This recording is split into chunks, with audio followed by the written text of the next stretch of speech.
હક્કી આવાજ ન્યૂઝમાં આપનું સ્વાગત છે। હું છું અજીત ઝુપેલવાલા। સમાચારમાં વાત કરીએ તો ધભોઈ નગરમાં હોળી ધૂળેટીના પવિત્ર પર્વ તહેવાર નિમિત્તે હોળીના ઉત્સવમાં ઘઉંના લોટમાંથી બનાવેલી સેવનો ખાવાના ઉપયોગમાં લેવાની માનતા છે। આજકાલ નગરમાં ઘરે ઘેર ગૃહ ઉદ્યોગ તરીકે સેવા હાથથી વળવાનો અને રોજીરોટી મળી રહે તે રીતે કેટલાક પરિવારો તેના માટે તનતોડ મહેનત કરી રહ્યા છે। ધભોઈ નગરના બદરુદ્દીન નવાપુરા મોહલ્લામાં રહેતા મોહમ્મદ સલીમ રહેમાનભાઈ મંસૂરી છેલ્લા 22 વર્ષથી આ કાર્યક્રમ પરિવાર સાથે જોડાઈ અને પોતાના પરિવારનું ગુજરાન ચલાવી રહ્યા છે।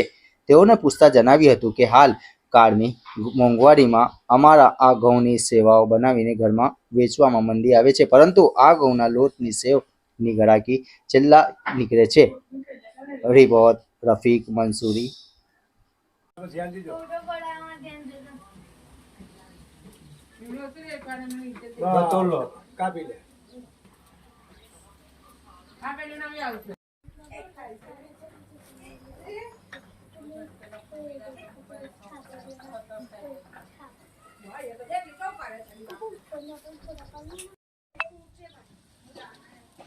હવે આઈ મેલી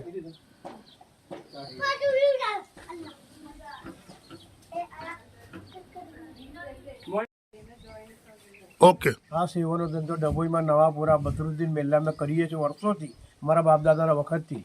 અને આ ધંધો છે ને સારો જ ચાલે છે। અને ઉત્તરાયણ આવે એટલે ત્યાર પછી અમે ચાલુ જ કરી દઈએ છીએ બનાવવાનું। અને આ ધંધો અમારો સારામાં સારો ચાલે છે। અમે પોતે બી લારી કાઢીને ધંધો કરીએ છીએ અને પછી છે ને વેપારી ભાવથી બી થોડી ઘણી કાઢી નાખીએ છીએ। અમને આ ધંધામાં સારું છે। અમારો આખો પરિવાર આ ધંધામાં વળગેલું છે।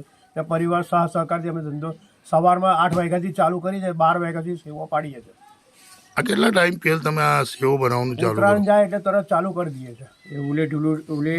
હોળી ધૂળેટીનો તહેવાર આવે ઉત્તરાયણ પછી ચાલુ જ કરી દઈએ છીએ અમે। ગયા વર્ષ કરતા આ વર્ષે કેવું છે? બહુ સારું છે। ધંધામાં વધારે છે અને ભાવમાં થોડો વધારો છે, તો કદાચ ભાવમાં બી સેવોનો રિટર્નમાં ભાવ વધારો થાય।